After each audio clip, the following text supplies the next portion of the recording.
Good afternoon, everybody. This is Congressman Mike Levin. Thank you so much for joining us. As always, this is our 44th virtual town hall since the beginning of coronavirus in March, when we went from the in-person town halls to the virtual town halls. I am so incredibly grateful to have done these and to really have brought in some of the leading experts in our community to get the latest information on COVID-19 and so much else that has happened these past several months. I really want to thank Jeremy, our great video coordinator here, and our entire campaign team, Ellen Montanari, who just does an amazing job with these, as well as our campaign manager, Adam Berkowitz, our whole team on the campaign side, really the best of the best. And here we are in the home stretch. There's only 24 days to go to the 2020 election. And of course, if you're in San Diego or Orange counties, I hope you vote early. You probably have received your ballot, and you can drop those ballots off. You can go to our website at mikelevin.org. You can see what the drop-off locations are throughout the counties and fill them out and get them in. So with that, I am very grateful, as always, to welcome Dr. Richard Garfien back to our virtual town hall for an amazing 16th time. He is our guest at this week's town hall. Dr. Garfien, of course, is an infectious disease epidemiologist, educator, and healthcare innovator who seeks to understand the causes of disease and translate that understanding into impactful solutions. He earned his PhD at Johns Hopkins, his MPH at San Diego State, served as Epidemic Intelligence Service Officer and epidemiologist for 7 years at the Centers for Disease Control and Prevention, before joining the UC San Diego School of Medicine in 2005. His research focuses primarily on airborne and bloodborne infections, often associated with health disparities and substance use, including tuberculosis, HIV, and viral hepatitis in the US and abroad. His research on digital adherence technology over the last decade informed CDC and WHO guidelines on the use of telehealth for remotely monitoring patients with tuberculosis. And of course, such technology has great relevance today for COVID-19 monitoring and patient support. And above all of that, he is our resident expert on all things COVID over the last 6 months. Just done an amazing job taking the time to educate our community, answer your questions. And I'm just so thankful for you, Richard, for all that you do. Thanks for joining us again. You're welcome, Mike. It's a pleasure to be here. And I'm really flattered by being called the resident expert on all things COVID. I just have to say that I couldn't do it without being part of a much larger group of much smarter and more active people in COVID at UCSD than myself. But if I could represent that group, I'm happy to be here and share all the information I can. Well, in my mind, you are San Diego's Dr. Fauci, and we are grateful to you. And, they'll have you throw out the first pitch. And I think if they do that, you'll throw maybe a better pitch than the great Dr. Fauci. But I just want you to know how much you are appreciated in our community and how many people have written and called and sent me just thanks, telling me, please thank Dr. Garfien for all the information. But these are very, very difficult times, I think, as we all know, for the country. The numbers continue to climb in terms of infections, in terms of deaths. Now 213,000 deaths and counting. And of course, who would have ever thought that the White House itself would become a super spreader location? Just unthinkable that the White House would not follow the guidance of its own CDC. But that's where we are. The U.S. has the most confirmed cases in the world, as we know, about 7.7 million, approaching 214,000 deaths. So the U.S. has around 4% of the world's population, but around 20% of the deaths from COVID-19, now over 1 million worldwide. California has about 850,000 confirmed cases, a little over 16,500 deaths. San Diego County has just under 50,000 cases, 821 deaths. Orange County, just over 55,000 cases and 1,316 deaths as of this afternoon. On August 28th, Governor Newsom introduced what is called the Blueprint for a Safer Economy, which provides criteria for loosening and tightening restrictions on different kinds of activities, different kinds of businesses Every county, as you probably are aware by now, was assigned one of four colors, one of four tiers: purple, red, orange, yellow, based on the prevalence of COVID-19 and the extent of community spread. And the purple tier being the most restrictive, and the yellow tier being the least restrictive. The tiers rely on health metrics, including the number of cases per 100,000 residents and percentage of tests that come back positive. They've also added a health equity metric. And every Tuesday, the state updates data for the previous week, makes corresponding changes to the tiers. And in order to move into a less restrictive tier, a county must meet that tier's criteria for 2 straight weeks. The San Diego and Orange counties have really been in a holding pattern. Since we spoke last with Dr. Garfien joining us, we've been in the red category, the substantial category, and a list of the businesses that are allowed to open. The capacity requirements of those businesses is available at covid19.ca.gov. Again, covid19.ca.gov, which is the state's website on all these tiers. And as always, as we've said time and time again, the very best thing that we can do in order to reduce community spread, get into those better tiers, open more businesses with greater capacity is follow the guidelines of the CDC. That means wearing a mask. It's really not about your own health. It's about the health of those around you. And it's really not that difficult, and it shouldn't be political. It's astounding to me that it's somehow political to wear a mask or not. It's about keeping each other safe, having basic respect for one another. And that's it. And also 6 feet social distancing whenever you can, outdoor activities instead of indoor activities.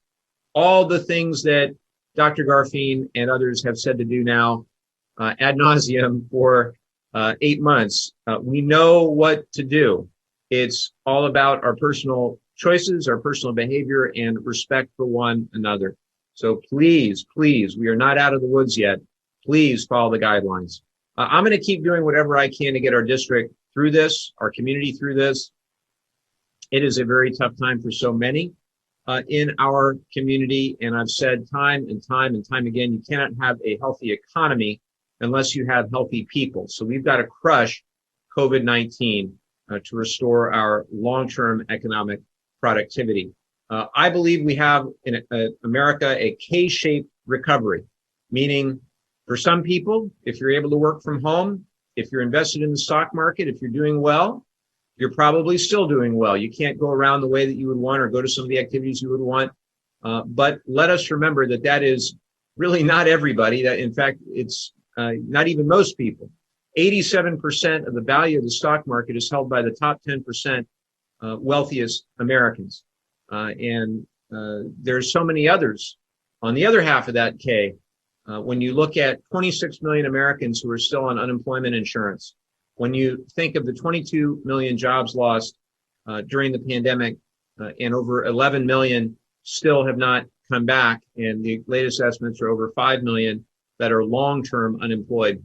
When you look at the chairman, Republican chairman of the Federal Reserve, Jerome Powell, tell us that we need to go big, that we need that stimulus, or things will get worse. I hope that everyone would take heed of that. And 2 weeks ago, I was proud that in Washington, we passed a $2.2 trillion Heroes 2.0 bill to meet the needs of Americans across this country, to try to save lives, to try to protect livelihoods, try to protect our state and local governments, our teachers, our firefighters, our law enforcement, our nurses, our frontline workers, our food safety workers, our sanitation workers, the people that really have made this economy go during this pandemic. And unfortunately, we were getting closer and closer and closer. Treasury Secretary Mnuchin was inching towards us, and we were inching towards them. We actually went down over $1.2 trillion from the HEROES Act that we passed back in May. And Mnuchin went from about $1 trillion to $1.6 trillion. So we only had a $600 billion, I say only, it's a lot of money, but a $600 billion difference between us. And then the unthinkable, the president unilaterally withdrew from the negotiations entirely, after months of trying to work on another COVID relief package. So even for him, this was incredibly erratic and counterproductive. So subsequent to that, Mnuchin came back to the table. They said, hey, just kidding. We actually want to do a deal. And then he came back with 1.8. So I know those negotiations are still ongoing. We all want a deal. We all want a deal. I certainly do. And we're on 24-hour notice to go back to Washington, to be there within 24 hours to be able to vote on that comprehensive COVID relief bill, which I believe people really desperately need right now. 1 in 4 children in the United States today are food insecure. We've got tons of our state and local government workers who are facing layoffs. People are at risk of eviction, will soon be at risk in far greater numbers in foreclosure, just the same. And it's just very troubling that we can't get this done. Equally troubling is that in the middle of this pandemic, the ongoing attacks trying to undermine the Affordable Care Act continue by Republicans in the courts. And it's unbelievable to me at a time where millions of Americans have lost their employer-provided health insurance that Republicans would continue to try to undermine their health care via the Affordable Care Act, try to eliminate coverage for pre-existing conditions. 129 million in the United States have a pre-existing condition, and COVID-19 would become a pre-existing condition if they got their way. On a more positive note, and there are positive things happening in the world, since I've seen you last, since this last campaign town hall that we did, we passed something in the House called the Deliver Act. I'm very proud of that. It's Dependable Employment and Living Improvements for Veterans' Economic Recovery. It's a bill that I led along with 5 of my Republican colleagues to try to deal with veteran homelessness, to try to deal with veteran job training during COVID-19. Some components of it, one with Kevin McCarthy, the Republican leader, proof that we can work together when it makes sense to do so, to try to fully utilize the HUD VA supportive housing voucher program for our homeless veterans. Another piece of it with my good friend, the Republican ranking member, Gus Bilirakis of Florida, to try to provide the VA with more flexibility to be able to serve more of our veterans who are homeless or at risk of becoming homeless. Another component with Dr. Phil Rowe, Republican of Tennessee, that would create a rapid retraining program for our veterans in high-skilled, high-wage jobs during this time. Another part of it with my friend Brian Fitzpatrick, Republican of Pennsylvania, that would focus on helping women veterans who are at risk of homelessness or are homeless. We see a stunning trend where the overall rate pre-COVID of homeless veterans has gone down, but the rate among women has gone up. And so this attempts to help our homeless veterans who are women. And then finally, part of the bill with my friend, Republican Jody Arrington of Texas, that addresses the Transition Assistance Program and is named in memory of Jody's best friend from high school, Bill Mulder, who tragically took his own life after service in Iraq. So the Deliver Act, HR 7105, it's gotten sent to the Senate. I feel pretty good about the chances there. It is truly a bipartisan, bicameral bill, and it's an example of the good things that can happen. We have now introduced 20 bipartisan bills for our veterans, and we have now passed 12 of them through the House. 4 of them have become law. 4 have been signed into law by President Trump. In the midst of all of this craziness, I am very, very proud that we've been able to get that done. With that, I want to go straight to our questions. We've got a bunch, a lot for Dr. Garfien and a lot for me. So we'll start with one for me. This is from Bonnie Cusera in North San Diego County, who says, I hope you and your loved ones are remaining safe and well. And again, Joe and I are ever grateful for all your excellent hard work. Thank you, Bonnie.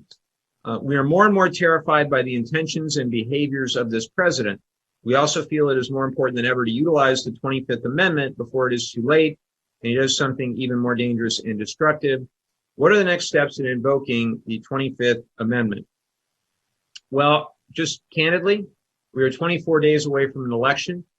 I don't think that there will be any other mechanism to deal with Donald Trump other than that election in 24 days. But what my friend Jamie Raskin from Maryland and others have done is they have introduced legislation just in the past couple of days surrounding the procedures to implement transition of power under the 25th Amendment.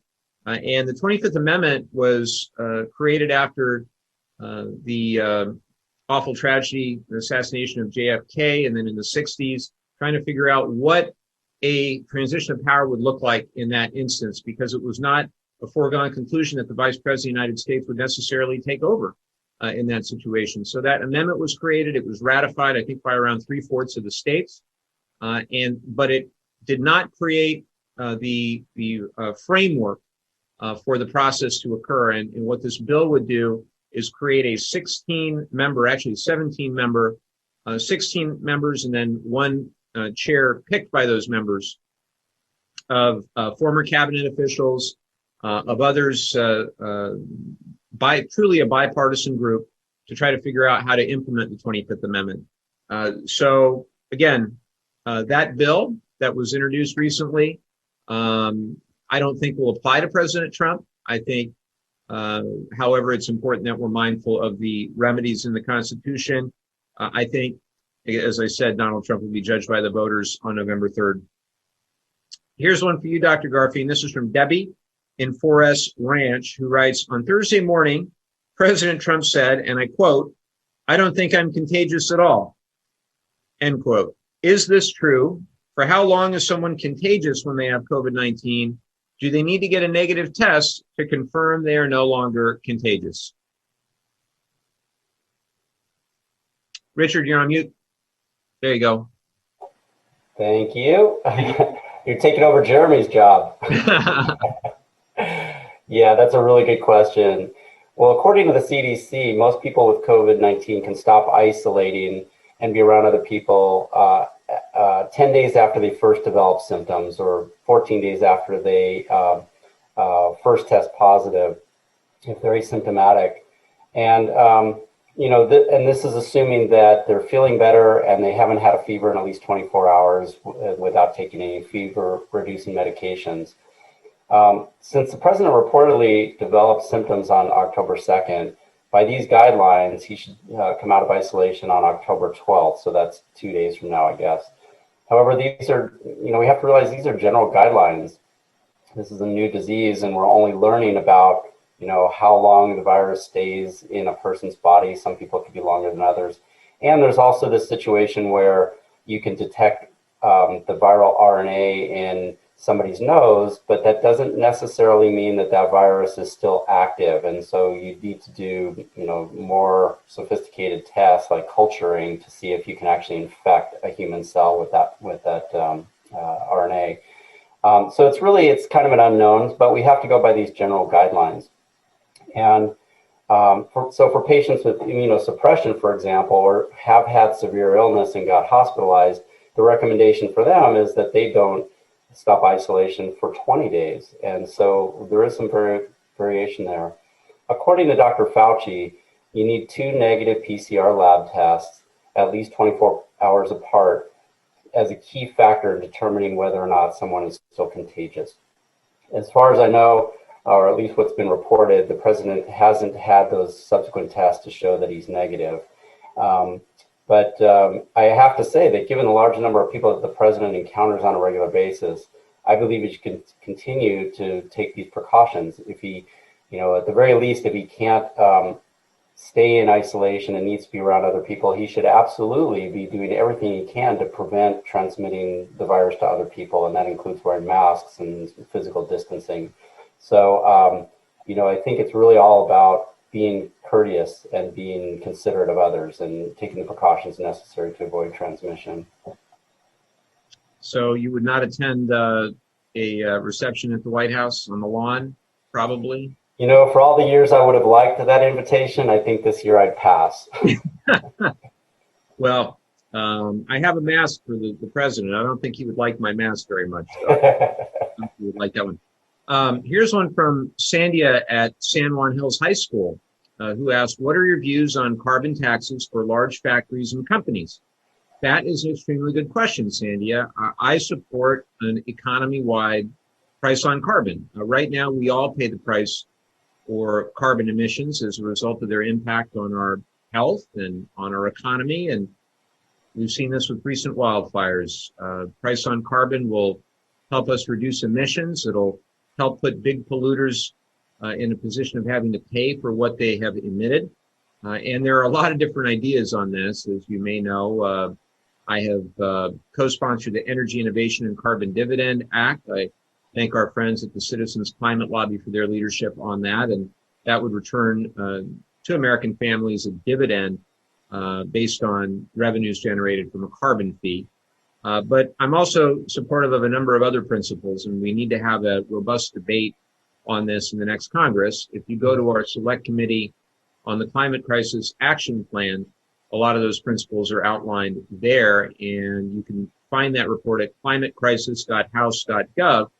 But high level, if we're going to achieve net zero emissions in the time that we need, if we're going to reduce greenhouse gas emissions as we need to commensurate with the science, then we're going to need a price on carbon. And there was a great piece on 60 Minutes. I was telling Richard before we got on, talking about climate science. And they asked one of the leading climate scientists in the world who was interviewed, how accepted is climate science? And he said, well, it's about as accepted as gravity. And so I thought that was pretty good. That's how I feel about science driving policy particularly when it's acknowledged and accepted as overwhelming consensus. So I'm hopeful that we'll get back to reasonable common sense policies that'll not only protect our environment, but also help grow our economy with the clean energy jobs of the future. Thank you for the question. Jill in Del Mar asks you, Richard, President Trump has implied that he is now immune from COVID-19. How likely is this to be true?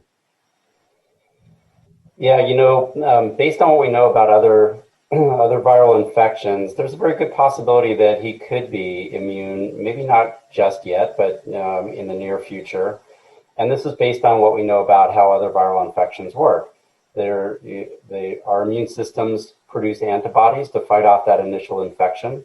And for some period of time, those antibodies remain in our system and can fight off a subsequent infection. In addition, our immune systems are trained to recognize when we're infected again, so that we have what's called B cells that will produce more antibodies if necessary to fight off that infection. So in theory, this should all be, this is logical.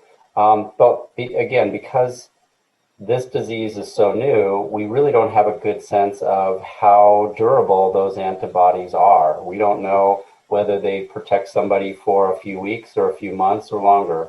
And the CDC's been grappling with this, and the WHO has been grappling with it as well. There's been talk about immunity passports or risk-free certificates, so that somebody can show that they have antibodies and they've been infected in the past, and they could be allowed to travel and to enter buildings without masks and the like. But this, even with all the research that the WHO has done and looking at all the studies that have come out, they're not about to accept that we're ready for that. And they actually say that at this point in the pandemic, there's not enough evidence about the effectiveness of antibody-mediated immunity to guarantee the accuracy of an immunity passport, for example. And so I think another way to think about it is that even if on a population level there appears to be some protection against a second infection, there's clearly not enough evidence yet for us to be able to come up with a laboratory test that we could use to say this individual is protected and can then go out without a mask. So I think at this point we have to keep our guard up. The president hopefully will be developing immunity and will be protected at some point, because that means a lot of other people will be as well. But we really can't say at this point whether or not he's clear and can walk around the streets without a mask. It's just not a good idea. Thank you for that. Next from Louise in Orange County, who says, this is not a 49th district or California state question, but what will happen for people who have lost their homes via fires along with their post offices in states that are all mail-in ballots with no vote centers established? If they have lost their ID or driver's license, etc., how can they get a provisional ballot? Well, first of all, obviously my thoughts and prayers are with every individual, every family in California and throughout our Western United States that have lost their homes due to unprecedented wildfires, now over 4 million acres having burned. What I would recommend you do, Louise, or have them do, is contact our Secretary of State, and if they're in California, Alex Padilla. It's just www.sos.ca.gov, and I would contact them and alert them of those circumstances. Or you could also contact the congressional office in your district where you're located, or your county registrar in the county where you're located, in order to get a provisional ballot. But again, truly tragic circumstances with the wildfires that we're experiencing right now. Here's a question for you, Richard, from Lincoln in Rancho Mission Viejo, who asks, should President Trump be isolating in the White House residence? Is it safe for him to be interacting with White House staff and working from the Oval Office? Is it safe for him to be campaigning at events and rallies? There's a theme to our questions today. Yeah, I think so. Yeah, I can imagine what kind of questions we would have gotten last weekend, right when it was announced that there was this outbreak at the White House. Well, unfortunately, what I'm seeing over and over again is that there seems to be this cavalier attitude towards personal protective equipment and social distancing. It really seems like the attitude is, I'm only doing it to protect myself, and I don't feel like I'm at risk, so therefore I'm not going to wear a mask and I'm not going to worry about it. And you can kind of see that, the images from the Rose Garden event for the Supreme Court candidate, and where some people had masks on, most people didn't. There was a lot of interaction, and it seemed like people were just sort of taking the attitude that I'm not worried about getting infected, so I'm not going to wear a mask. And I think that's exactly the opposite of what we need to be thinking. What it kind of shows is that there's a lack of understanding, or worse, a lack of consideration for how the disease spreads. People there seem to think that the only reason to wear a mask is to protect themselves, and that's really not what they're trying to do. We're trying to protect each other. And so when the president goes out after he's just had this illness, and we don't know for sure if actually he's still carrying the virus, and to not wear a mask is really really disrespectful to everybody around him. And there was a book called The Residents Inside the Private World of the White House, written by Kate Anderson Brower, that was recently published, where she interviewed over 50 White House staff members. And the way she describes it is that the White House is full of people like butlers, ushers, painters, engineers, plumbers, all these other people that support the White House besides all the people that are there to do business. And these people are very vulnerable to infection. And then they go home and they can spread that to their communities, when they're not at work. And so this is much broader than just the White House. And so I think not taking precautions within the White House is a dangerous thing. And if the president is going out, that makes things worse. And we know that at least 27 people in the president's orbit have tested positive for coronavirus related to this outbreak at the White House.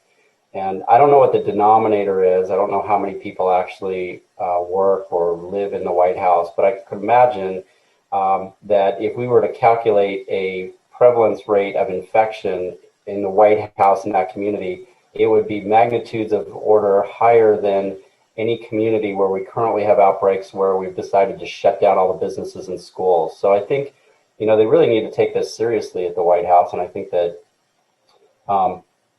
that it's not really appropriate to let them put their guard down and potentially expose other people. So while the president himself might no longer be infectious, or nearly so, the administration needs to come in line with the guidelines recommended by our public health agencies for opening any business before the president goes back and resumes his public activities. Thank you, Richard. Alan in San Clemente writes, if Joe Biden is elected next month, what are specific projects you look forward to working on with the Biden-Harris administration that could get the pandemic under control and our nation through this crisis? Well, Alan, I look forward to actually being able to work with an administration that trusts the scientists and public health experts and will provide the American people the support they need to get through this pandemic. with science leading the way. And I know one area is testing, another is the development of a safe and effective vaccine that's not driven by a political calendar, but rather by public health calendar. And we don't want that vaccine out one day later than it should be, but not one day sooner either, from a scientific perspective. I was encouraged that the FDA pushed back on the president's determination to get the vaccine out before the election as a political maneuver, where the FDA said, look, after phase 3 trial is over, you need 2 months of lag time to be able to determine safety and efficacy. And, so I think that that's just one of many examples. There was an amazing editorial in the New England Journal of Medicine that, to my knowledge, had never really dipped their toes in the water of politics before, but they wrote the editors wrote an op-ed called "Dying in a Leadership Vacuum," that if you haven't seen, I think is well worth checking out. Again, one of the most well-respected medical journals in the world. And they say this: why has the United States handled this pandemic so badly? We have failed at almost every step. We had ample warning, but when the disease first arrived, we were incapable of testing effectively and couldn't provide even the most basic personal protective equipment to healthcare workers and the general public. And we continue to be way behind the curve in testing. Well, the absolute numbers of tests have increased substantially. The more useful metric is the number of tests performed per infected person, a rate that puts us far down the international list, below such places as Kazakhstan, Zimbabwe, and Ethiopia, countries that cannot boast the biomedical infrastructure or the manufacturing capacity that we have. Moreover, a lack of emphasis on developing capacity has meant that U.S. test results are often long delayed, rendering these results useless for disease control. They go on to say, the response of our nation's leaders has been consistently inadequate. The federal government has largely abandoned disease control to the states. Governors have varied in their responses, not so much by party as by competence. But whatever their competence, governors do not have the tools that Washington controls. Instead of using those tools, the federal government has undermined them. The Centers for Disease Control and Prevention, which was the world's leading disease response organization, has been eviscerated and has suffered dramatic testing and policy failures. The National Institutes of Health have played a key role in vaccine development, but have been excluded from much crucial government decision-making. And the Food and Drug Administration has been shamefully politicized, appearing to respond to pressure from the administration rather than scientific evidence. Our current leaders have undercut trust in science and in government, causing damage that will certainly outlast them.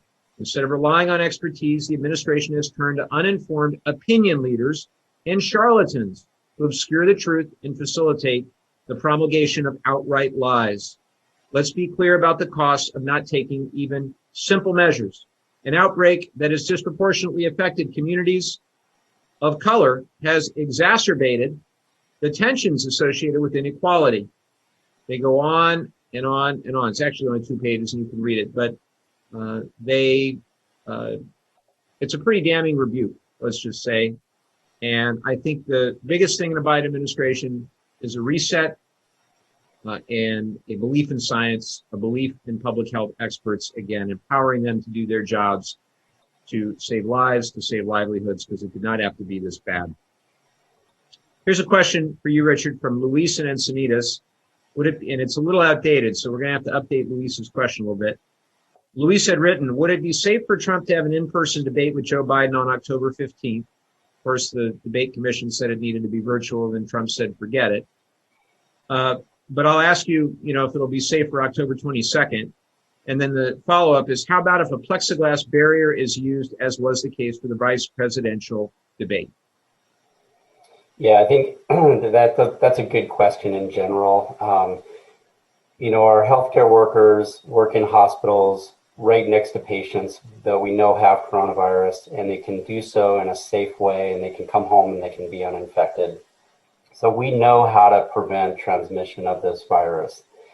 And I'm sure that we can set up a venue where you can have plexiglass dividers and you can have proper ventilation and you can have enough distance that even without masks, the two candidates can be in the same room and not get infected. I have no doubt that that is a possibility. Where I think we really have to think about this in this situation is you know, what about all the other people that are involved in setting up an event like this? You've got the, you know, the audience members, you've got the staff that work there, you've got the drivers that get people to and from the event, the security personnel. This is creating a congregate setting of a lot of people, which is what we're really trying to avoid. So the question is it necessary to have a live event, or could it be done virtually and get the same benefit out of it? And I think, you know, the last two debates that we saw where there was so much distance between the candidates that the network had to use split screens anyway, like we're using today, Mike. So it wouldn't matter if they're in the same room 10 feet apart or if they're, you know, in two different parts of the country. It still looks the same to us at home. So I think, you know, yes, you could do it, whether or not you need to. I think it really comes down to, are we willing to put all those other people at risk just so that we can say that the two people are standing up in the same room? Do you think that those plexiglass boundaries they put up between Senator Harris and Vice President Pence, it looked to me like they weren't particularly effective?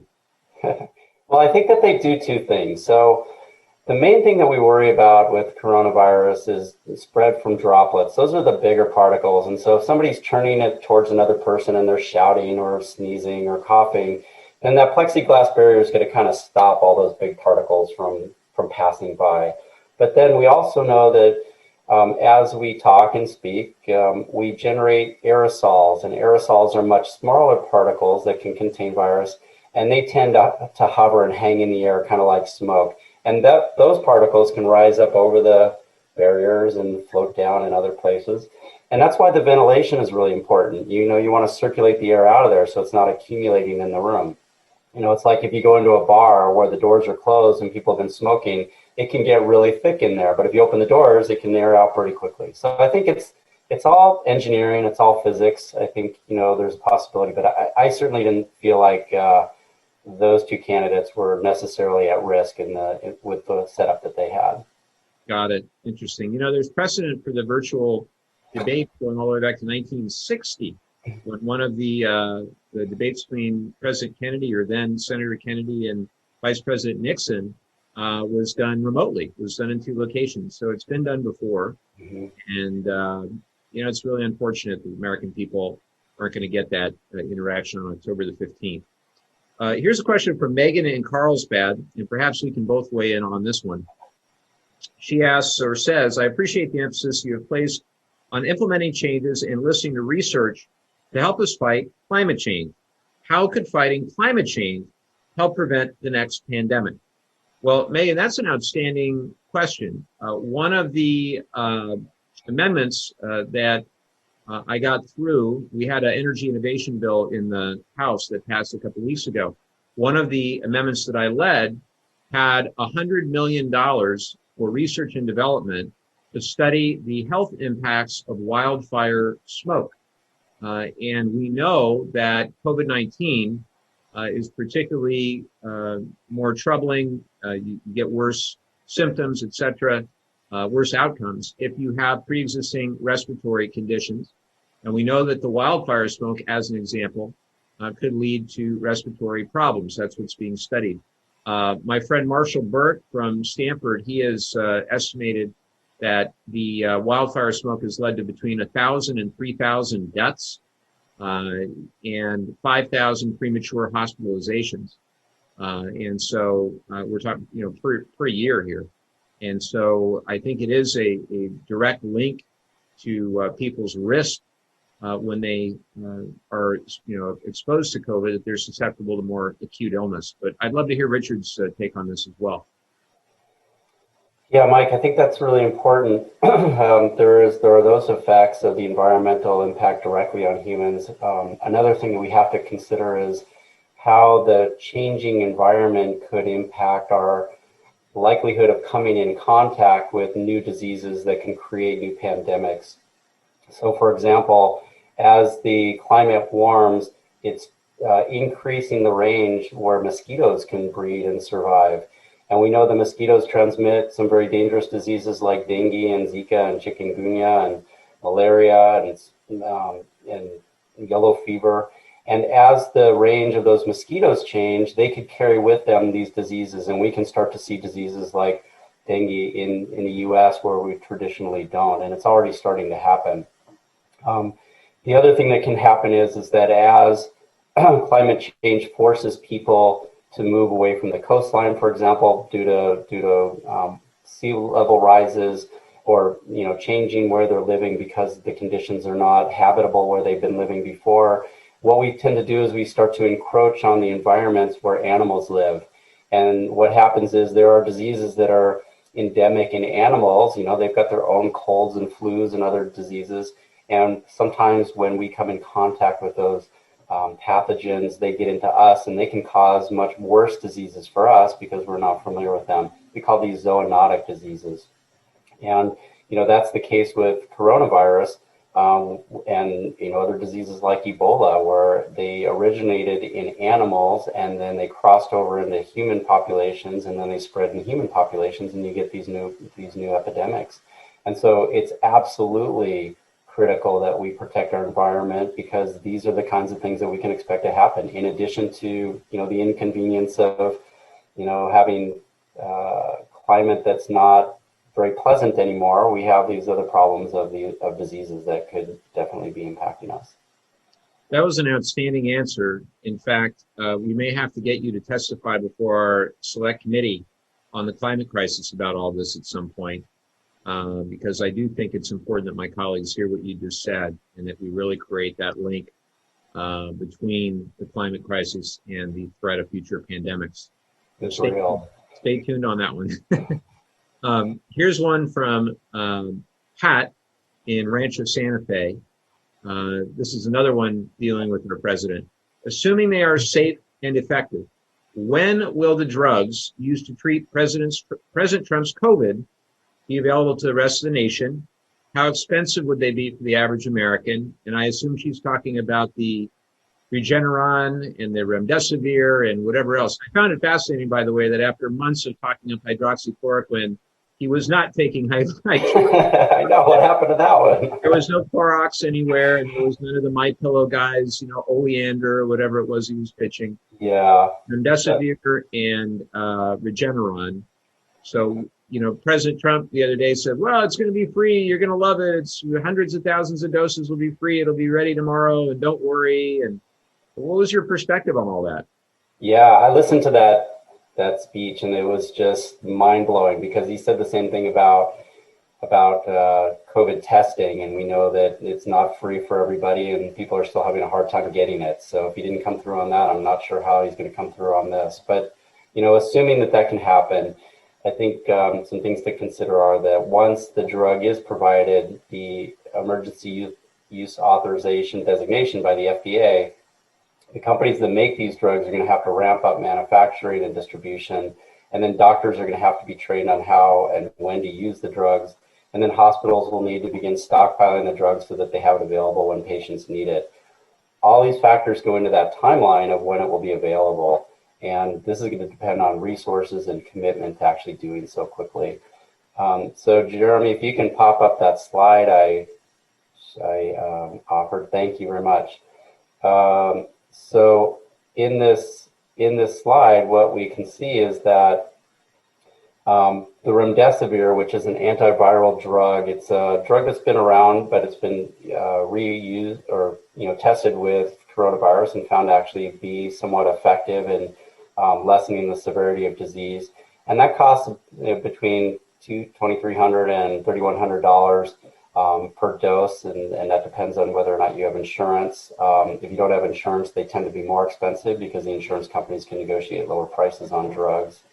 And then the monoclonal antibody cocktail, the Regeneron, is currently not available for sale. So we don't know what the cost of that drug will be. However, there are some other monoclonal antibody treatments that are out there, and so based on that, their thinking is it might be around $2,000 per dose. But it really depends. I mean, this company, once they have a hit on their hands and they've got the patent, they can charge whatever they want for it. So it's really going to depend on how the prices are negotiated and who's paying for it. The dexamethasone, that's the steroid that the president is taking. This is a drug that's been around for quite a long time. It's an anti-inflammatory drug, and it's fairly inexpensive. So the cost of this, really depends on how much the pharmaceutical companies, how much profit they want to make. But the other things that will go into this is that's just the cost of the drug. But what we also have to consider is what are the administration costs? How much does it cost for the hospitalization? Because most of the time these drugs are only given when somebody is severely ill enough to be hospitalized. There's the doctor's fees that go along with it. So I've read estimates anywhere from $30,000 to $60,000 to over $100,000 for getting the kind of care that the president got on this when he was infected. And so finally, I just kind of want to say that the problem that I see with this is that giving the emergency use authorization for these drugs before the trials are finished is problematic, because even if they don't cause any harm, even if they're completely safe, if they in fact have no real benefit, they can cause harm in other ways. For example, if we choose a drug to say this is going to be it, this is the one that we're going to invest all of our time and money into, and we put all the huge amounts of resources into getting that drug scaled up and manufactured and distributed and administrated, that means that that's less money that's going to be put into the development of other drugs that might be more effective and potentially cheaper and easier to get out to people. So I think it's a risk of jumping too soon and not letting the trials finish and really finding out what the true efficacy of these drugs is before we, just jump on the bandwagon and say, if it was good enough for the president, it's good enough for me and I want it. Well, $100,000 for all that treatment, that's a big number. It's pretty good for $750 in federal taxes that he paid. That's right. And a mask would have been a lot cheaper. Sam in Dana Point actually has a pretty serious question that I have thought about a lot. Sam says, it is difficult for me to understand why it is so challenging for Congress to pass more stimulus. Can you explain why you and your colleagues are so divided over getting the Americans the help they need? Well, first, Sam, let me say that this is not about one side or the other side winning or losing. People are struggling right now in our country. People are hurting.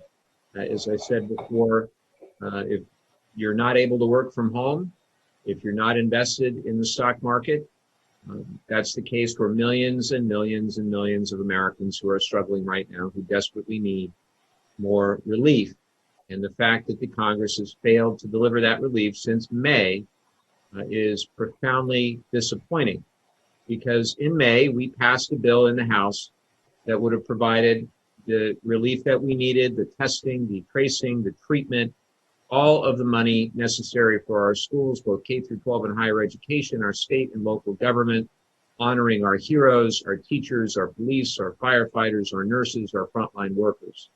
It would have provided Americans with another $1,200 in direct cash payments. It would have done what was needed. And unfortunately, in May, June, July, August, the Senate did nothing. Mitch McConnell turned his back on the American people. He said, let's take a pause. Let's let the states go bankrupt. And then in late August, they came out in the Senate with something called the HEALS Act, $1 trillion. And that was not a serious proposal. It had poison pills. It could not advance in the House, and it couldn't even advance in the Senate, as it turned out, because some of the more, far right, Ted Cruz, Josh Hawley's of the world, they wouldn't even offer $1 trillion for people in need.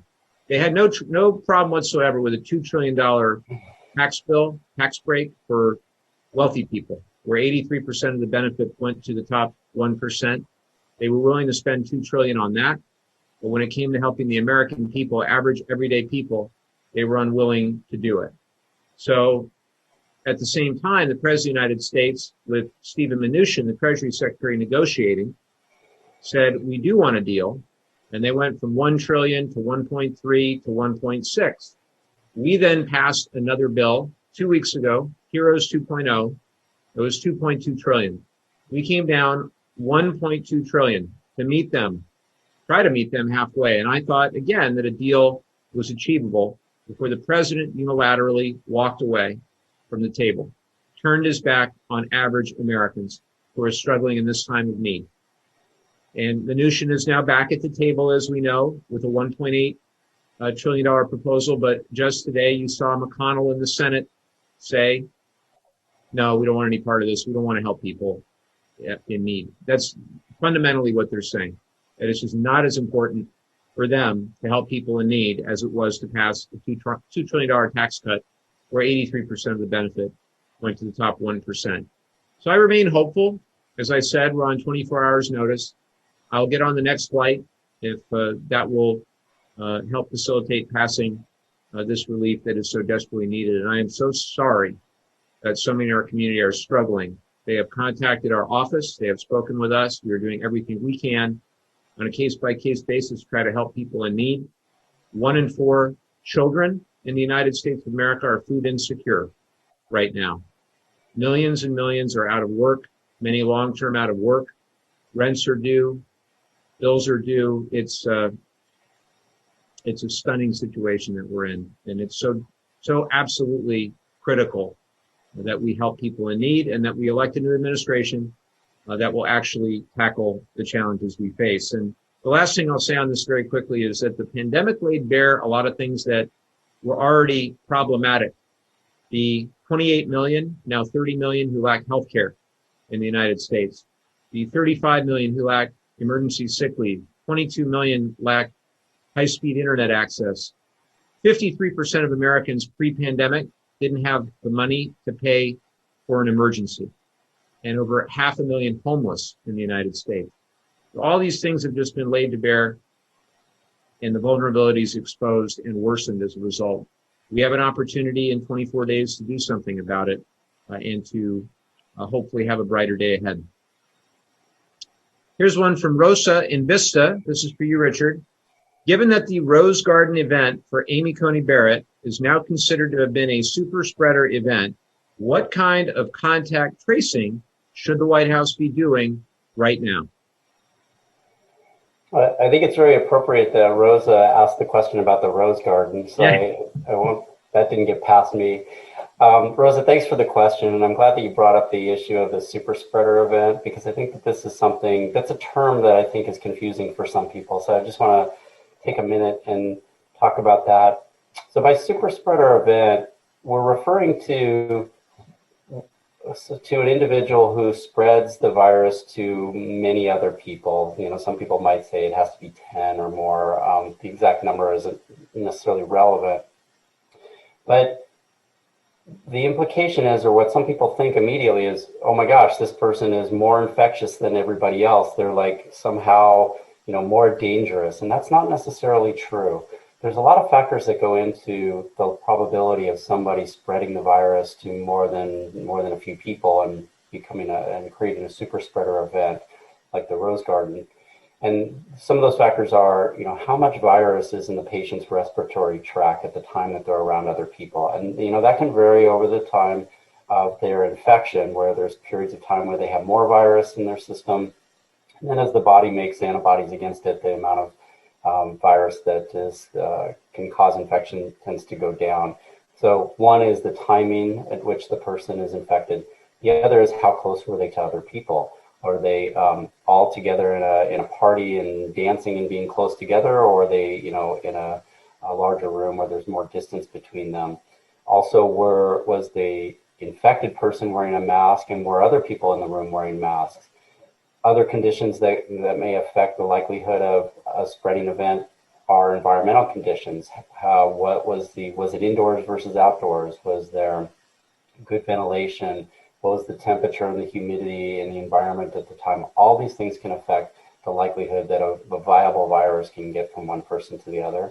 And then what were the behaviors that were taking place? Was this people sitting together in a library not talking, or were they in a room where people are singing and shouting over loud noises? Was it in a church where people are singing? And singing, for one thing, can really sort of generate a lot of aerosols that can spread very far, and we've seen that before in some church outbreaks and also in a choir in Saginaw County, Washington. And And then finally is this issue of the infectivity of the virus. And, is this a new strain of the virus that might be more infectious or have a greater ability to transmit? And what we've seen, and I saw a great lecture on this yesterday about the variability of the virus. This particular virus is really well conserved. There have been very few mutations actually observed in this virus. It tends to sort of stay the way as it is, unlike some other viruses that mutate very quickly. So I think in terms of the infectivity, it's pretty standard across the board.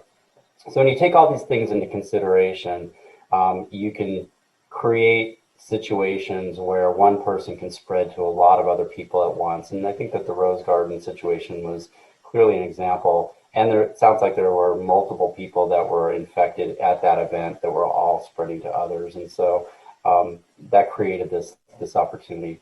But what we do know about these super spreaders, or it's estimated by the CDC that about 80% of all the SARS infections are due to super spreader events. So, the most people who get infected, they don't really transmit to too many other people because they either go into quarantine, right away, or they're isolated, or they're, practicing good behaviors like not going to communal events and they're wearing masks. But there are these, situations where you get a few people that really just sort of are in the situation that makes it easy to spread the virus, and you get a large number of cases coming out of them. And so that's what the super spreader events are. So let's talk about the other part of your question was about contact tracing, and should there be contact tracing going on at the White House? So just to remind people of what contact tracing is this is where all individuals who are infected with coronavirus, either detected through testing or through symptoms, those people are typically reported to a local health department. And then the local health department's responsibility is to contact those cases and conduct a case investigation. And in the case investigation, the case investigator will ask questions about demographics, the patient's symptoms, and risk factors for serious illness, where the individual might have gotten infected, because there might be some other people that need to be notified, and whether or not they had close contact with other people beginning 2 days prior to testing positive or developing those symptoms. And then the case investigators will collect information about all the close contacts that person had during the period when they might have been infectious.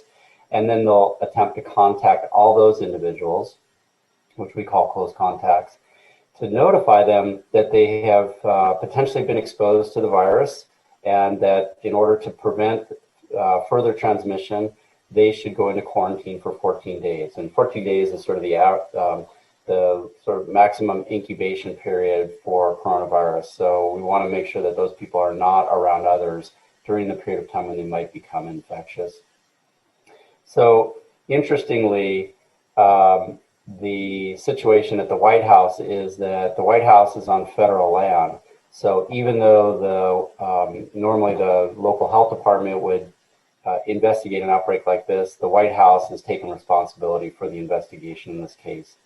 And the DC Health Department has offered assistance to the White House on October 5th, and it was rejected. And then the White House medical staff claimed to have everything under control and stated on 10/6 that all contact tracing was complete.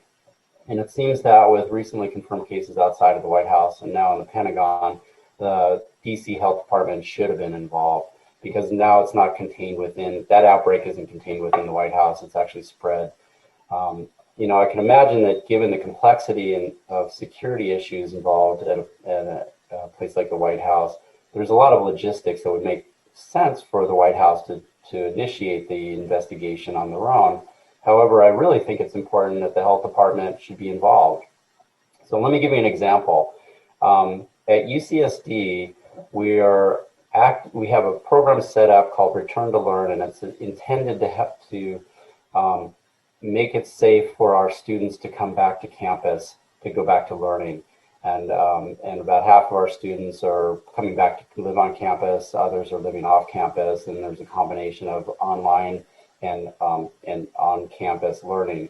But what we've done in San Diego with the county is that if there is a student or an employee of the university that's found to be positive, the university will do the investigation initially, because we know our students and we know our staff best, and we can gather that information quickly and get the information out to others to try to prevent further spread on our campus. But we work very closely with the county, and we share that information with the county, because oftentimes what happens is one of our students may have attended an activity off campus, and so there's other people that are not students that need to be followed up as well, and the county can help us with that. And so the thing is that timing with a virus like this is absolutely of the essence.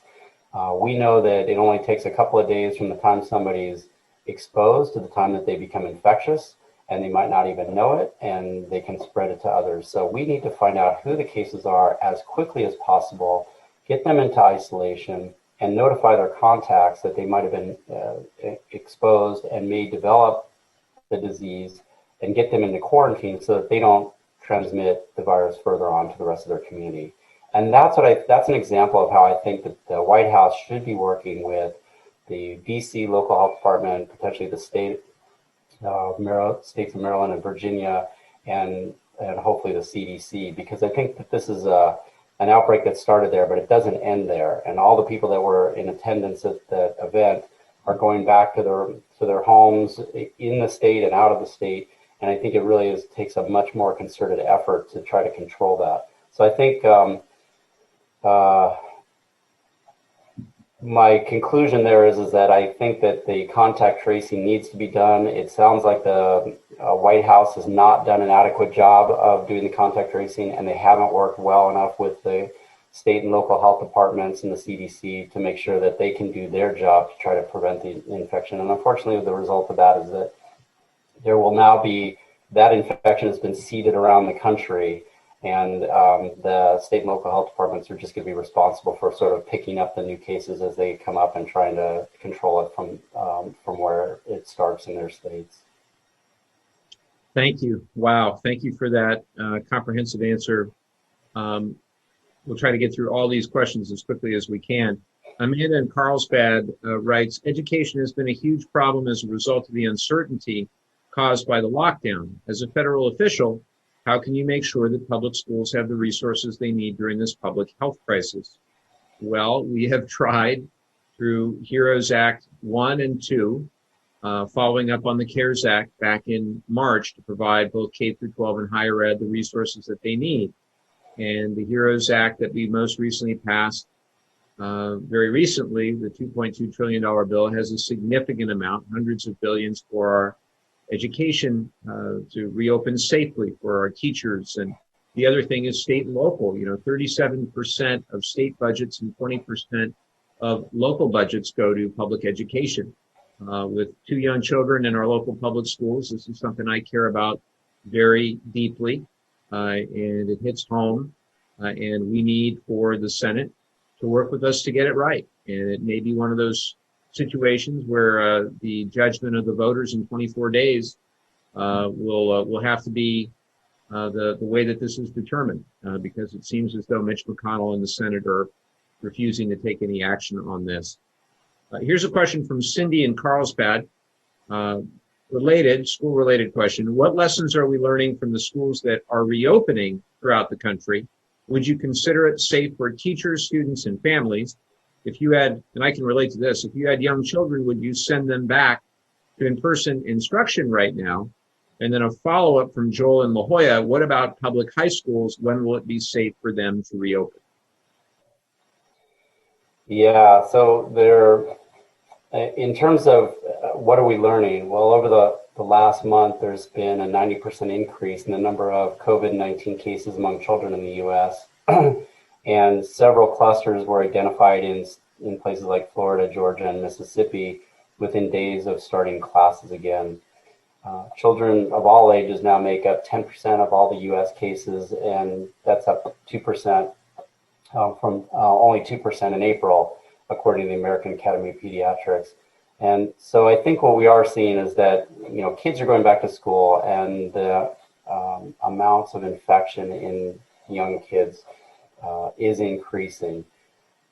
However, we also have to realize that while the recent uptick in cases among school children may be due to returning to school, school children also might be contracting the virus outside of school through play dates, sleepovers, playing sports, and other activities where precautions aren't being taken. So, and then once infected, those kids can come back to school and they can transmit to others in the school. So I think it's really important as a reminder to parents that it's crucial that they're remaining vigilant when their kids are out of school as well as when they're in school, to make sure that we're protecting that environment that we want our kids to be safe in. So the question of would I send my kids back to school?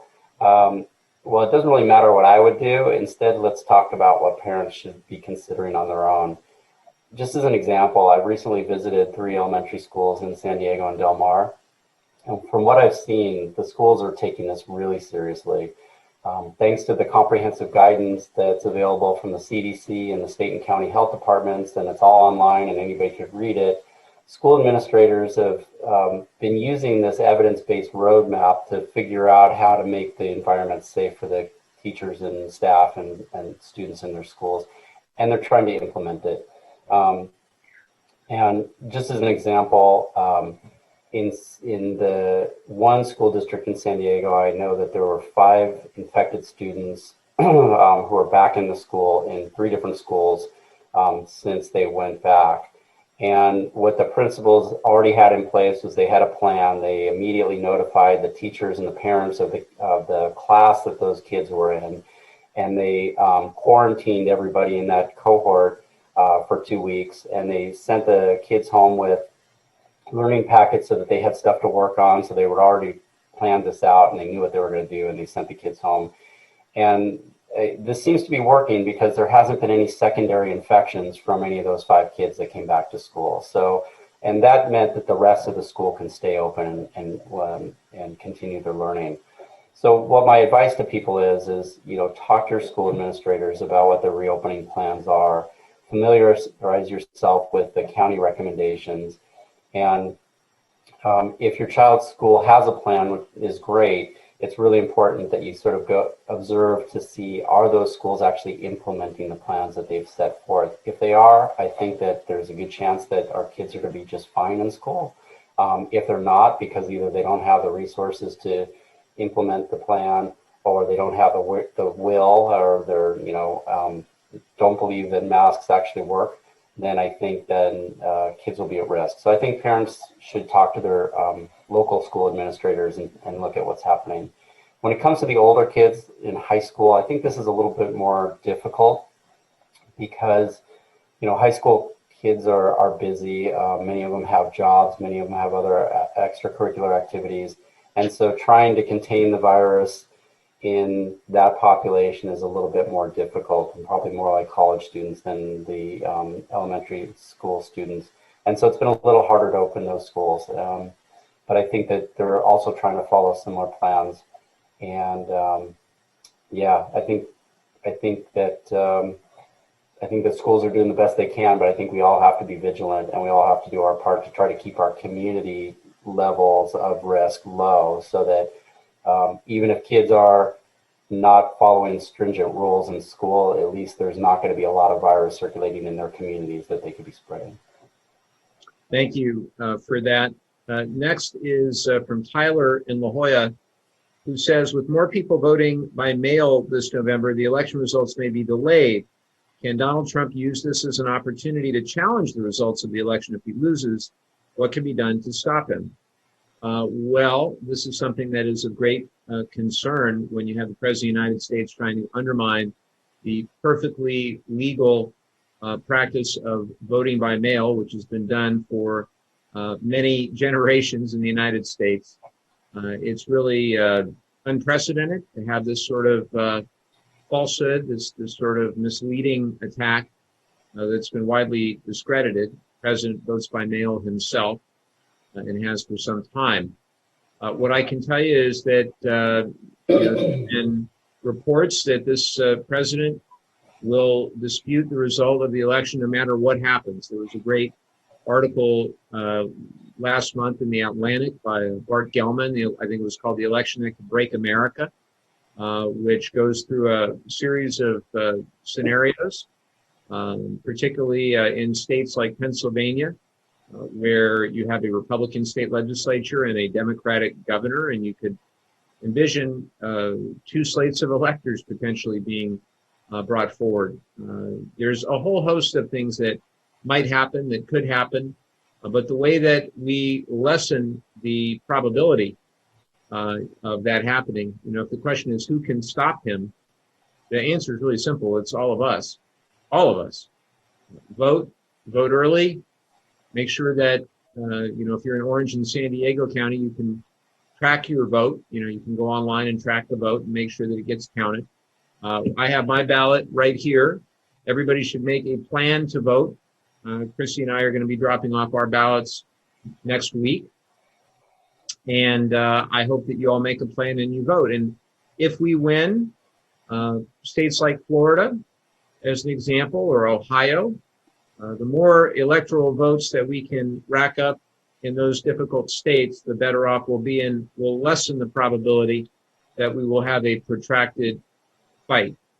But make no mistake, I don't underestimate this president in terms of his ability to create chaos, to foment distrust, and to have completely false misrepresentations about the safety and the efficacy of mail-in voting. Brandon in Vista asks, access to healthcare has been a major problem, especially the past few months. What would be your ideal plan to expand affordable healthcare? Well, my bedrock principle is that we have to fight for affordable and quality healthcare for every single person in the United States of America.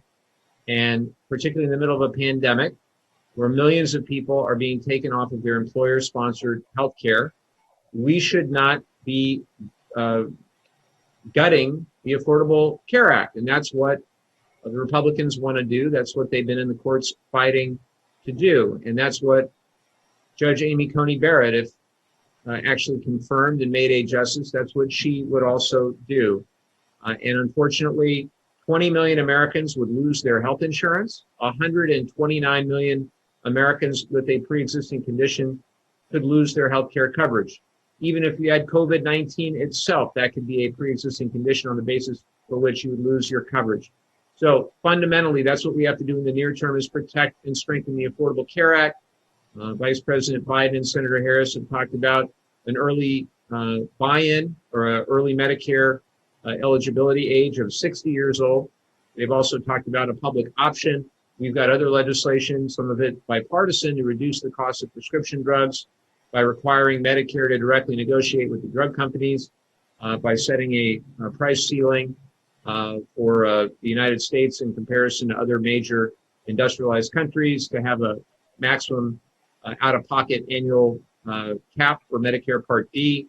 There are a lot of ideas out there, good ideas, and I'm proud to be in the mix in terms of the conversation that's occurring in Washington, D.C., and I'll continue to fight for better quality, more affordable healthcare for everyone in the United States and continued coverage for those with pre-existing conditions. Here's a question from Jeff in Cardiff, and I think I know what Jeff is referring to. I'm going to ask it as Jeff wrote it.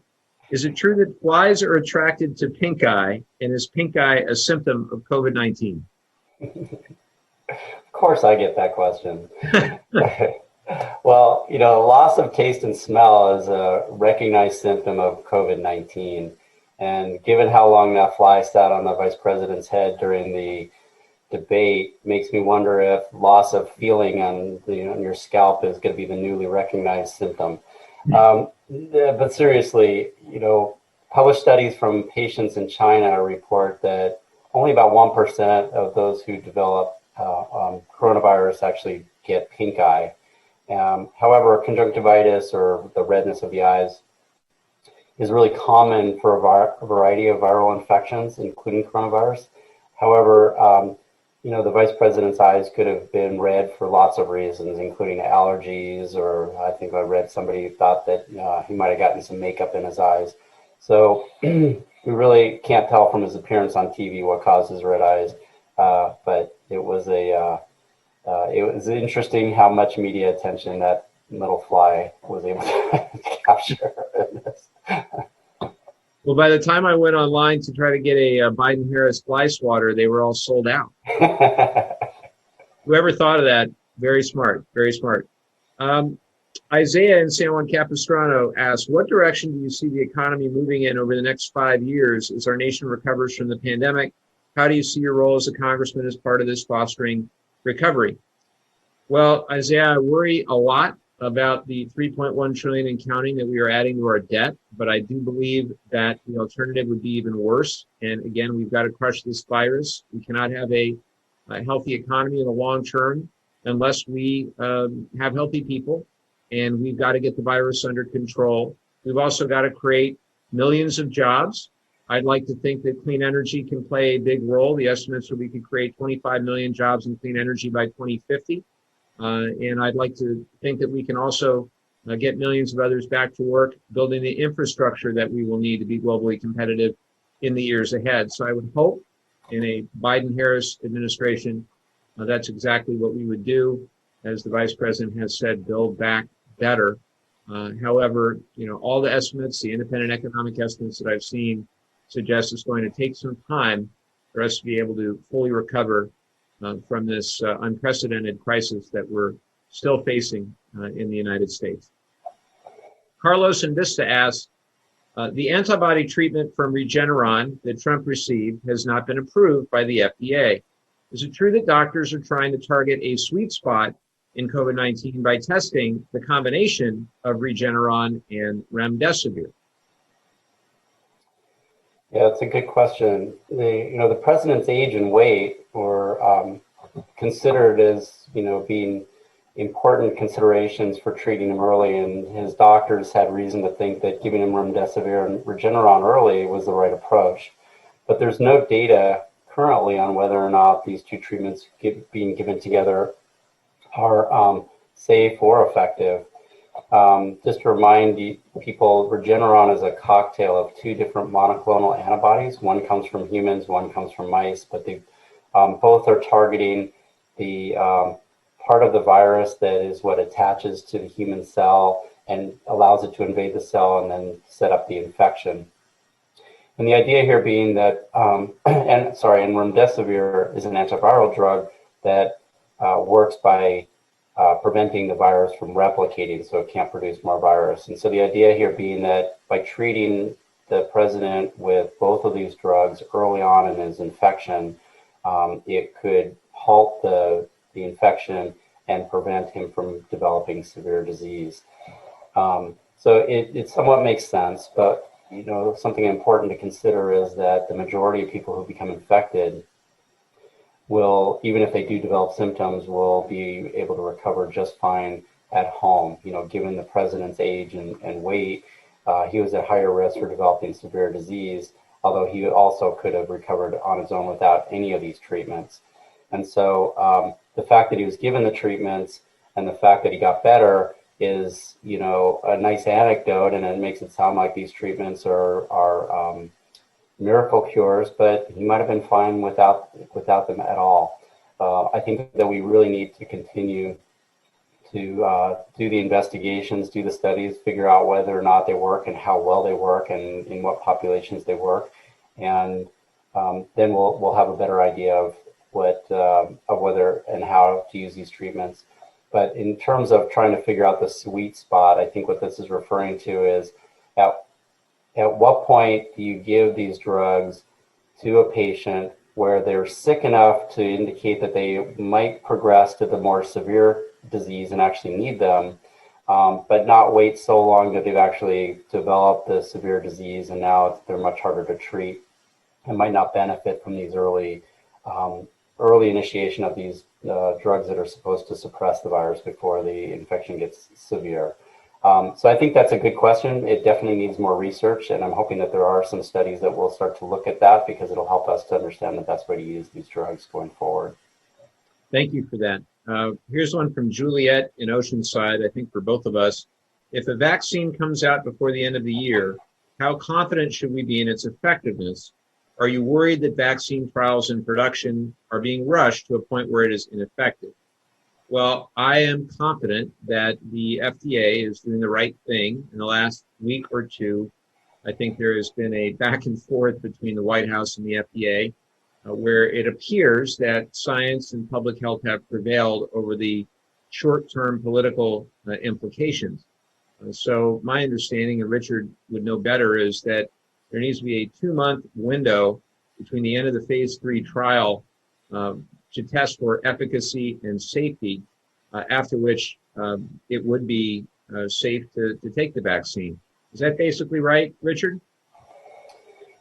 Yeah, essentially. And I think that it's good that the FDA has actually pushed back a little bit and, it was really sort of saying that we need to wait for these trials to end. And I think the thing that makes it difficult is that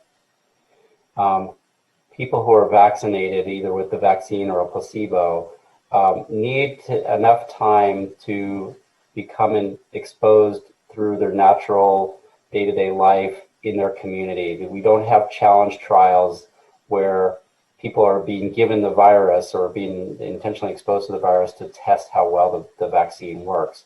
And so it's really just a matter of waiting for enough time to be able to count enough cases and see if the number of cases is higher in the unvaccinated group than it is in the vaccinated group.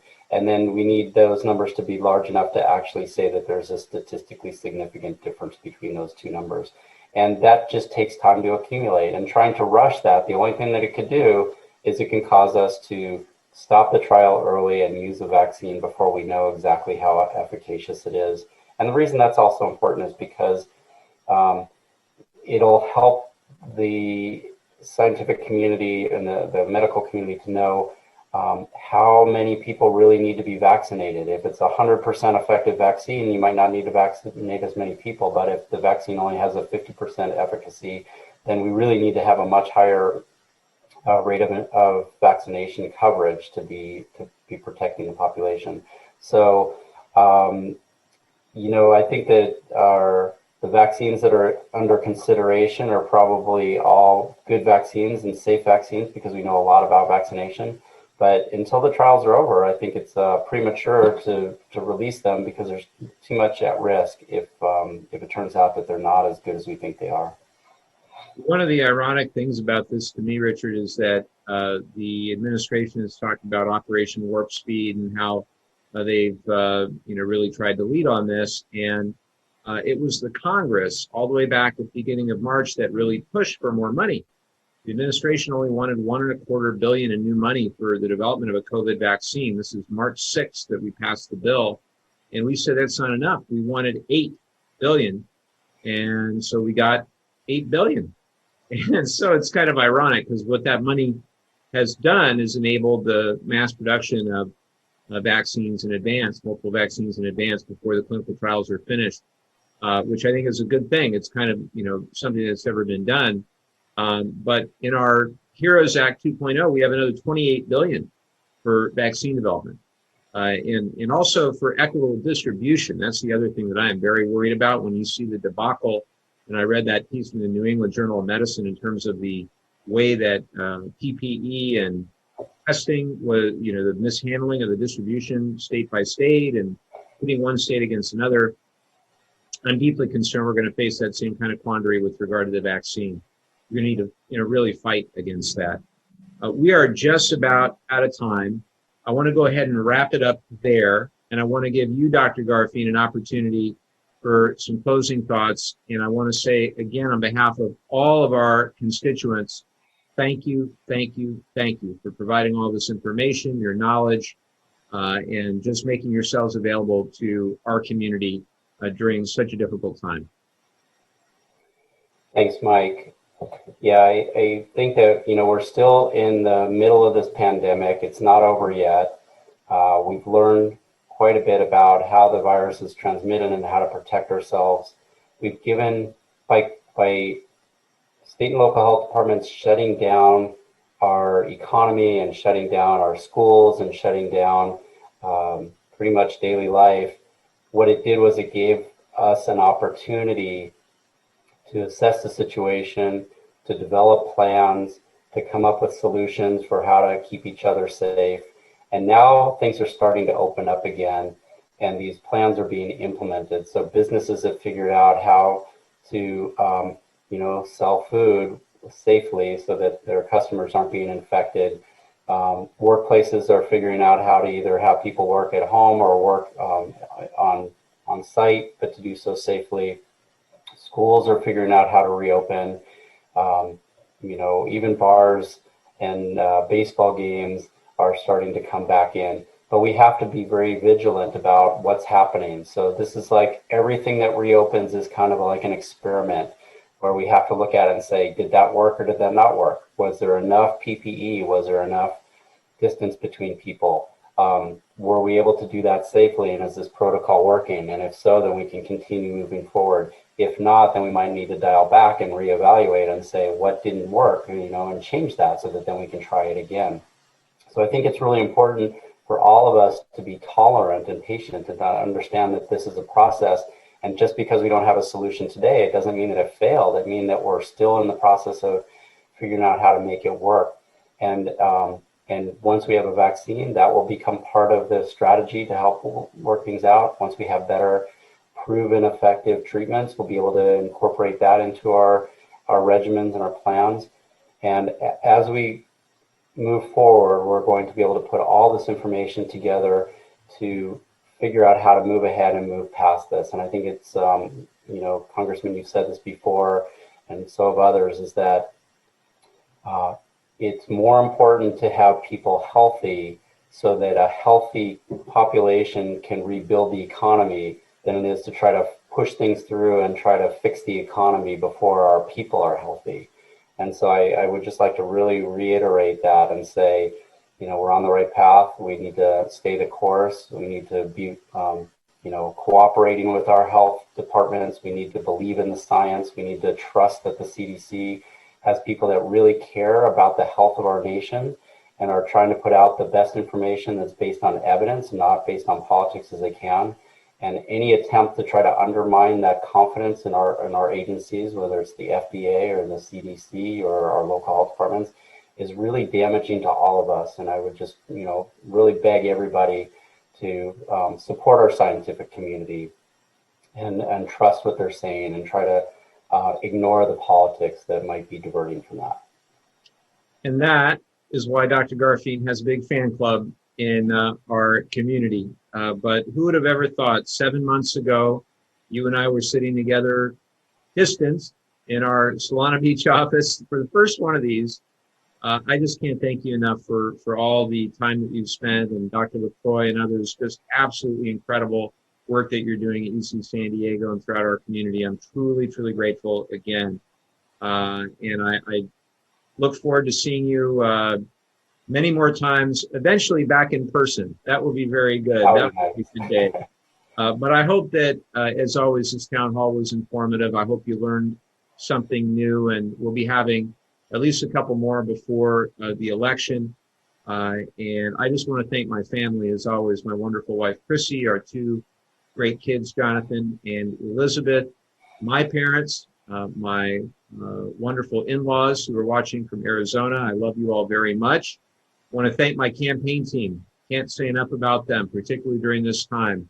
They are working incredibly hard and are very, very resourceful, doing the best they can during the pandemic to still communicate with voters in a way that is safe. And as opposed to some other campaigns out there that are not really following public health advice, and that's unfortunate. But I can't stress it enough. Follow those guidelines. Do what we know works. Wear these masks, socially distance. Just do the things that we know to do. After 7 or 8 months of this, we know what works. We just have to do it. Let's just have the discipline to do it.